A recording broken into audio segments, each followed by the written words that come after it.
Mehdi Djaoud, vous avez décidé, vous qui êtes comédien, homme de théâtre, vous avez décidé de donner des initiations à cet art à Tizi Ouzou en Algérie. Comment est née l'idée? L'idée, elle est née de... On est au pays de Mouloud Ferraoun, quand même. On a de très grands auteurs, de très grands dramaturges algériens. Mouloud Ferraoun, pour citer que lui. Elle est née d'abord de création de bibliothèques. Il y a plus de 5 ans maintenant, pour répondre à la question de l'accessibilité du livre, tout simplement, dans des écoles primaires, puisqu'il n'y avait pas de bibliothèque. Un projet piloté par ma sœur au départ et par la fondation Deloitte qui a financé ce projet. Alors on a répondu à la question, donc est-ce que le livre est accessible partout en Algérie? On s'est rendu compte que non. On a fait plus de 30 bibliothèques et puis par la suite on s'est dit est-ce qu'on peut rendre accessible le théâtre en Algérie qui existait par Mouloud Ferroun par exemple ou par d'autres. On s'est rendu compte que le théâtre n'existait plus. Alors on s'est dit pourquoi pas monter des ateliers de théâtre.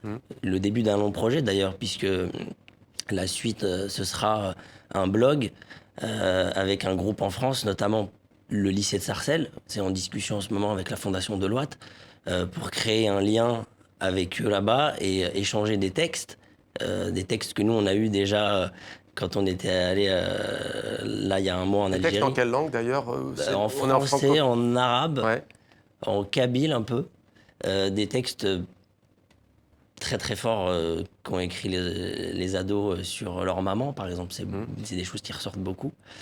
Et puis après ce blog, on va essayer de créer justement un lien avec ce groupe en France pour travailler sur le théâtre ensemble et répondre à la question, cette fois-ci, de l'accessibilité du théâtre.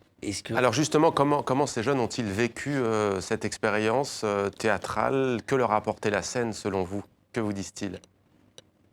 La première phrase qui revenait, c'était je me sens libre.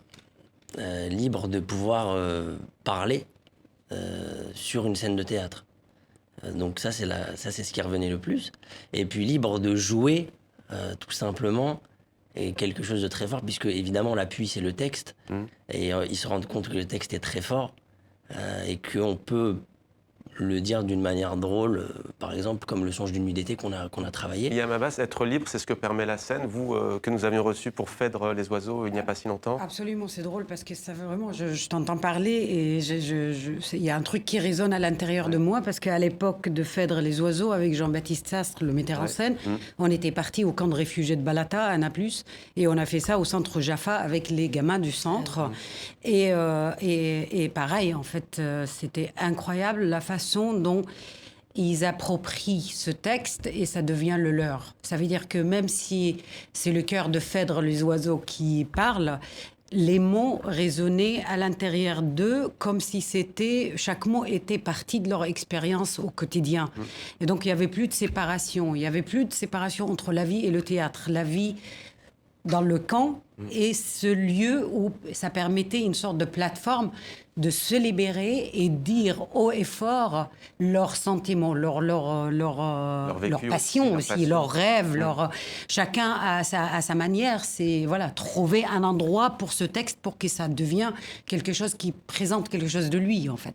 Et puis ce qui était assez intéressant, c'est que dans le songe d'une nuit d'été, on a toute cette question de mariage. De mariage, de refus de se marier avec un tel ou telle personne est amoureuse de telle personne. Donc c'était très très amusant de travailler là-dessus dans un pays comme l'Algérie où la question du mariage revient souvent. Donc ça les faisait rire de jouer ça. Et ensuite, avec le temps, ils ont compris, avec la force du texte, ce que ça voulait dire dans le songe d'une nuit d'été.